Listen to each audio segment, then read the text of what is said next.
Sunset walked to the edge of the ship. Oh god, she's gonna start singing, isn't she?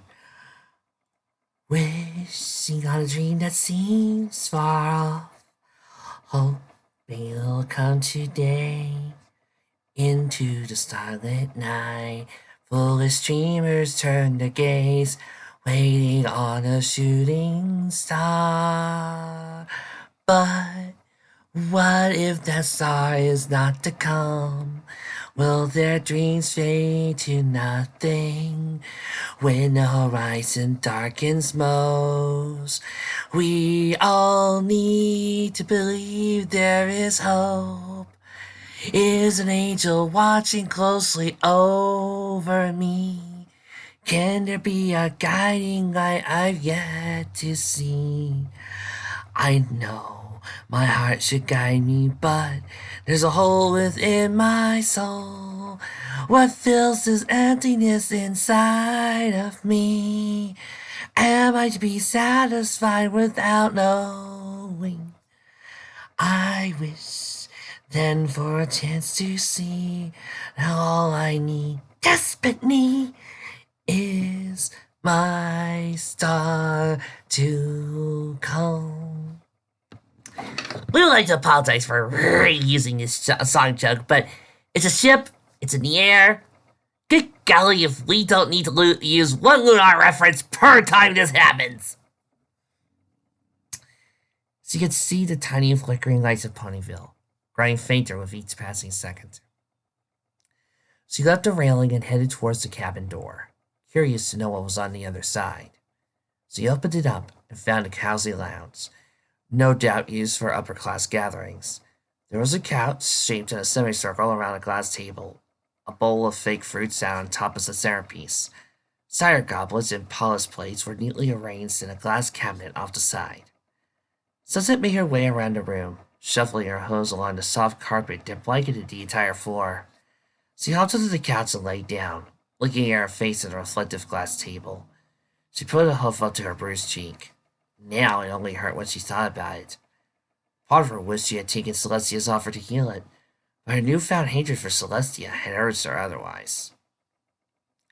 Deciding that she needed some air again, Sunset headed back to outside and up to the quarterdeck, feeling the cold wind against her fur.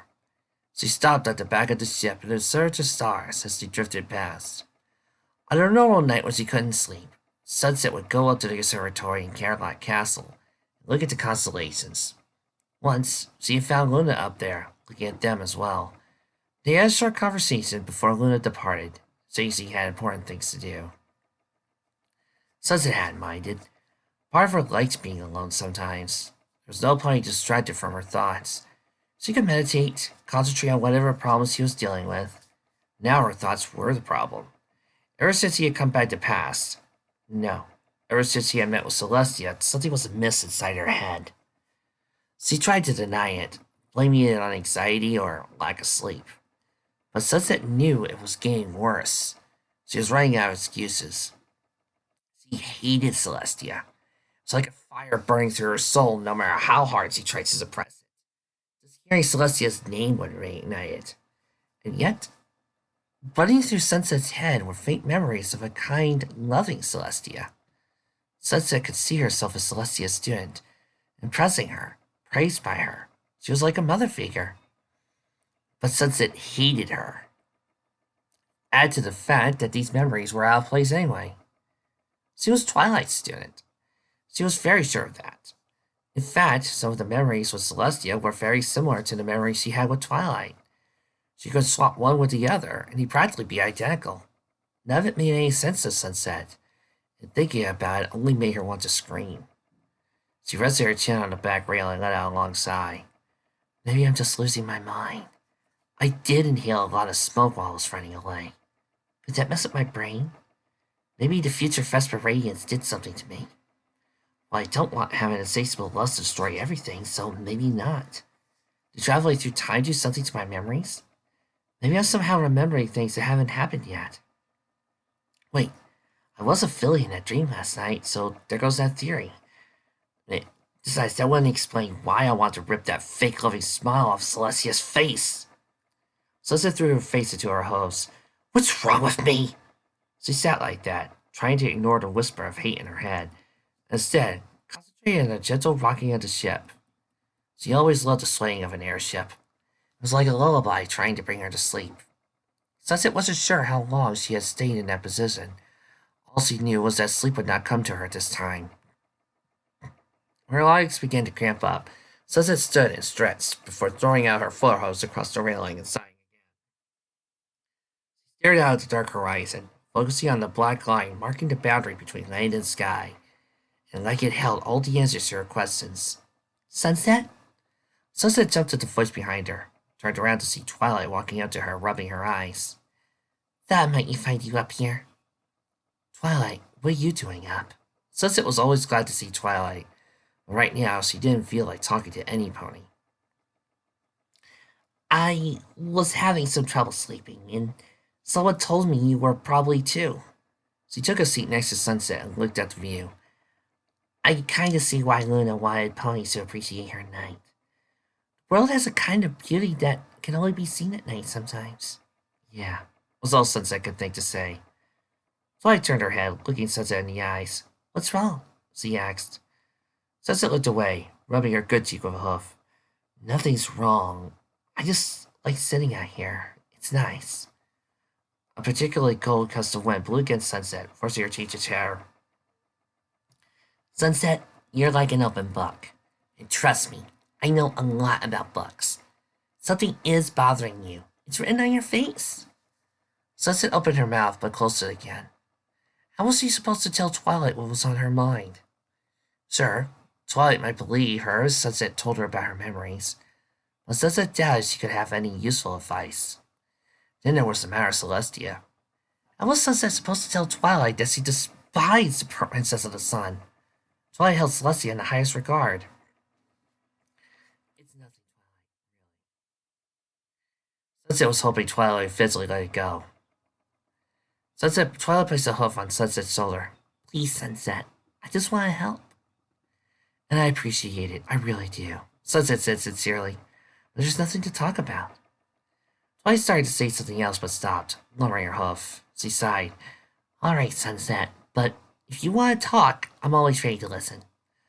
Sunset nodded inwardly, cringing at the disappointment in Twilight's voice. As much as she hated disappointing her mentor, Sunset couldn't bring herself to talk about her mental troubles. Instead, the two of them sat together, under the shadow of the balloon, neither of them saying anything. Sunset closed her eyes, still trying to calm the turmoil that was her thoughts. Her body was tired, but her mind was wide awake. She wondered what it had been that kept Twilight up. She thought to ask, but decided it wouldn't be fair, since Sunset herself didn't talk about her own problems. Sunset, Twilight said, do you mind if I ask you something else? Technically, you just did, Sunset quipped. An automatic reflex usually staged for her friends, not the princesses. She was about to apologize when Twilight began to chuckle. Good one. Princess Celestia would pull that one on me a lot when I was small. Well, I just decided. But really, may I? Sunset shrugged. Sure. Twilight pointed down. Your cutie mark. I've been wondering what it means. How did you get it?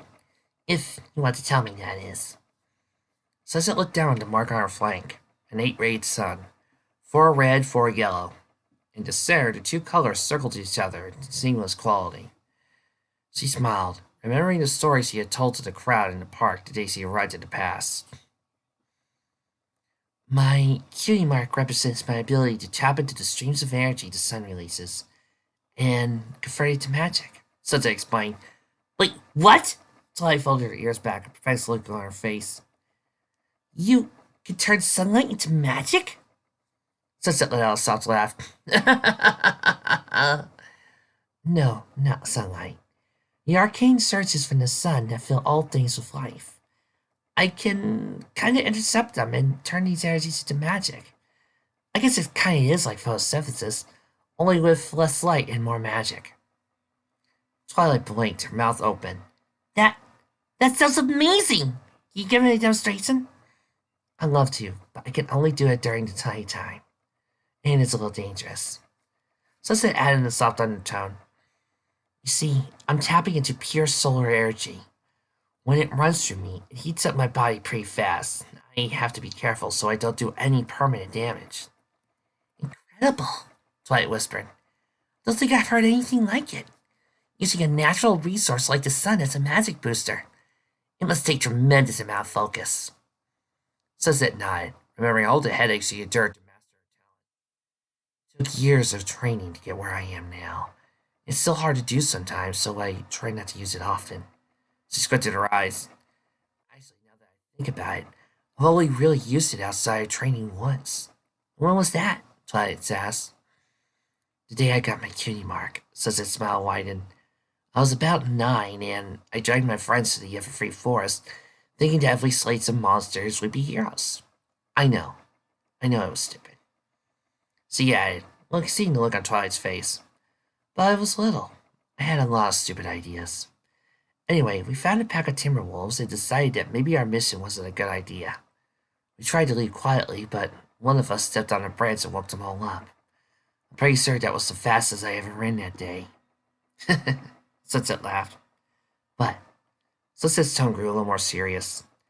As we were trying to get out of the forest, my friend Ruby tripped on her foot. The wolves stopped chasing us and decided to go after her. They were about to get her, and Sunset squeezed her eyes shut and shook her head. I got so scared, mad at myself for bringing her there. I'm not really sure what happened, but I just remember feeling really hot and telling the Timberwolves to leave her alone. There was a bright light, and when I could see again, all the Timberwolves were just dust. Ruby was in the center of it, shaking, but still alive.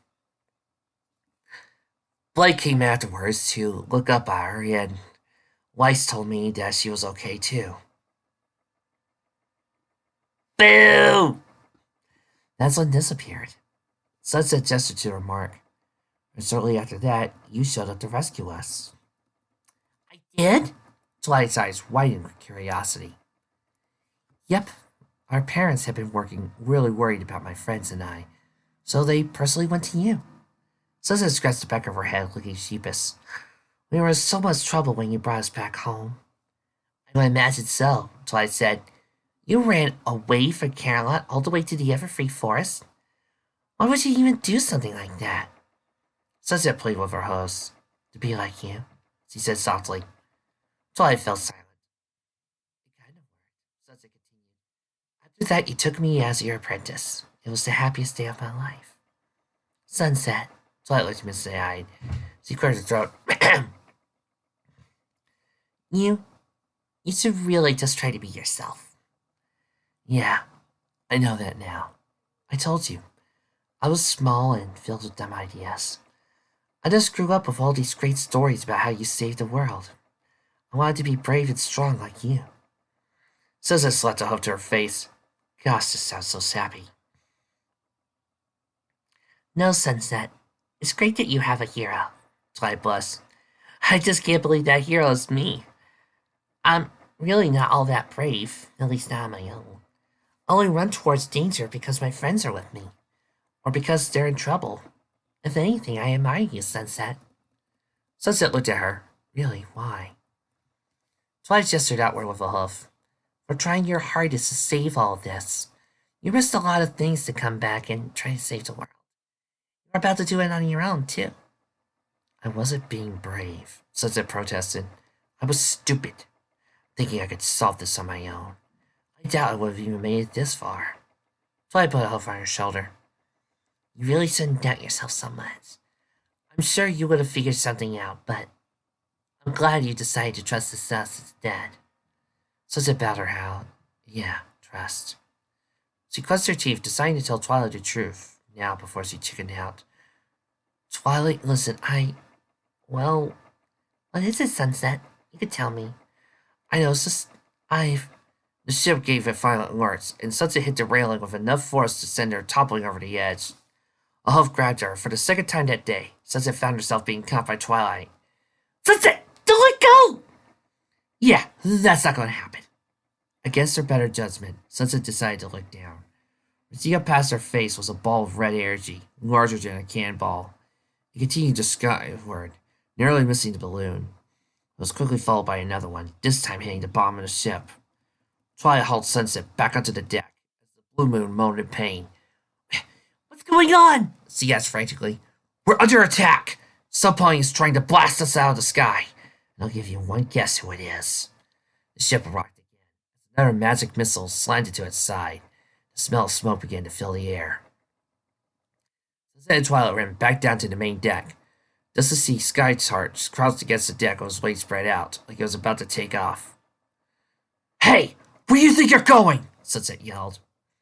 Skyheart turned and looked at the two girls. Anyone but here! I did not sign up for this! He jumped to the air. Everybody for themselves! He shouted as he took them down to the night. Sunset was about to scream insanity sound, but instead let out a gasp of horror when one of the magic blasts hit him from underneath. His body was briefly illuminated against the night sky before the light of the magic faded and Skyheart pounded to the ground below. Twilight screamed, covering her mouth with her hose, tears pouring down the sides of her face. Neither her or Sunset had time to mourn as the ship was hit again, the sound of splintering wood echoing through the night. The smoke curling out the ship was now visible even through the dark. The trapdoor swung open, and 5 ponies and a dragon burst onto the deck, looking fragile. They were all thrown to the floor as another blast tore into the ship, causing it to tilt forward. Sunset looked up and saw that the balloon had caught fire, and a hole had been torn through the fabric. Twilight! Spike cried. What do we do? Twilight looked about, as if an idea would flow about her. I don't know. Can anybody fly an airship? They all looked at each other before shaking their heads. Why am I hearing a airplane sketch? Just trouble your force fields around us, Rainbow said. If I did that, the smoke would eventually suffocate us. Twilight shook her head. But get close to me. Maybe I can. Look out! Piggy cried, pointing a huge crescent-shaped blade of energy flew towards them. Everyone jumped out of the path, landing on different sides of the ship. As the ethereal sickle sliced it in half, it was no more than paper. Sunset landed towards the back, watching the front of that blue moon fall away. Half of her friends still on it, her own half tilted back, and Sunset fell onto it, crashing into the cabin door, continuing on towards the wall in the back. Her groan of pain was cut short by Applejack falling on top of her. Ow! Sorry, Sugar Cube, Applejack said as he rolled over Sunset. Applejack! Sunset! Are you girls okay? Rainbow called from outside. Don't worry, Dias. Applejack got to her feet and said, We're both fire! Applejack and Sunset flew towards the side as the final blast hit the ship. Sunset slammed into the wall head first, while Applejack crashed through the window and fell out of sight. The last thing Sunset remembered was quite legally calling Applejack's name before the pain in her head caused her to black out. Sunset woke up and yelled at the pain running through her. It felt like her insides were on fire. A tremendous pressure was building at the tip of her horn, giving her a horrible headache. She stumbled out of her chair and away from the desk that had been sitting in her room new. She placed a hoof on her temple, feeling her burning forehead. Sunset tried opening her eyes, but the sunlight coming into her room was too intense for her sight. She collapsed to the floor, unable to move from the pain she was in. Sunset whimpered as the pressure increased, like some pony was squeezing her horn. The fire burned through her, eliciting a scream of pain. The light grew in intensity until she could see nothing but white. Finally, she felt the magic release from her horn in a wave of energy that threw her back into a wall. Fiery white light poured from her horn, wildly dancing across the room, lighting everything it touched on fire. When it ended, Sunset's room was entirely engulfed in flames. Opening her eyes, Sunset gasped at the sight in front of her. She tucked herself against the wall, relieved that the pain was gone, but now terrified by the blaze in front of her. She looked towards the tall window next to her burning desk, wondering if she could escape through there. Sunset's stomach plummeted as she remembered that she was on the 5th floor of Kinderlach Castle. Smoke wafted through the air as the flames encroached upon her. Sunset tried to cast a water spell, but was only able to summon a tiny trickle. Her magic was exhausted from accidentally setting her room on fire. Help! Sunset called, over the crackling flames. As if hearing her cry, Celestia burst through the door, flanked by 2 royal guards. Without a word, her horn lit up a magnificent gold hue. Water flowed forth and spread like a blanket, covering all the fire until it was extinguished. Then she forced the window open. A single flap of her wings expelled all the smoke out into the afternoon sky. Sunset! What? Sunset ran over, grabbed Celestia's leg, tears streaming down her face as he sobbed uncontrollably. I'm sorry! Sorry! I'm so sorry! I didn't mean to. Shh, Sunset, it's okay. It's okay, you're safe now. Celestia reassured, resting her wings over Sunset in a soothing embrace. Just tell me what happened. I I don't know. I just fell asleep while I was studying, and then I woke up. But I felt really awful. And then there was this fire inside me, and my horn hurt. And then everything was on fire! She looked up at Celestia, afraid what her teacher would say. Sunset had only been there a week, and had already done something wrong. Celestia would never keep a student who couldn't control their magic. Celestia looked at the charred room. Everything had been burned to a crisp, save for a small corner of the room where Sunset had been huddled. There was nothing salvageable amongst the piles of ashes. Luckily, Sunset hadn't brought much from the orphanage. Princess, what shall we do? One of the guards asked. Celestia regarded them. Please, go get the royal carpenters and tell them we need a room refurbished. I'd like to speak Sunset alone. The guards saluted and quickly marched down the corridor, leaving Sunset alone with the princess. She began shaking, fearing what Princess Celestia wanted to say to her. This was it. I burnt a part of her castle. Now she's going to send me back to the orphanage, Sunset lamented. Celestia opened her mouth to speak, but Sunset beat her to it. I am so sorry, Princess. It'll never happen again. I promise. Please don't hate me and send you away. Send you away? Sunset, it was an accident. Please calm down. I'm not sending you anywhere. Sunset hiccuped and wiped her eyes. Really? Well, I'll have to give you a new room until this one's fixed. Celestia joked, trying to ease the tension. But I'm not going to dismiss you over an accident. Gripping Celestia's leg hard, chanting, Thank you, thank you, thank you, thank you, thank you. Celestia smiled, stroked Sunset's mane with a free hoof. Something caught her eye and looked down at the cast. Sunset, look. Sunset followed Celestia's eyes and let out a scream of glee. There, on her flank, was an 8-rayed red and yellow sun. Her cutie mark. I can't believe it. It's here. It's really here. I got my cutie mark. She broke away from Celestia and began hopping around the burnt room. Yes. Wait. She stopped to look at it again. Well, what does it mean? Celestia looked down a window, uncertainty on her face. I'm not sure, Sunset. Sunset felt an arid wind roll over her.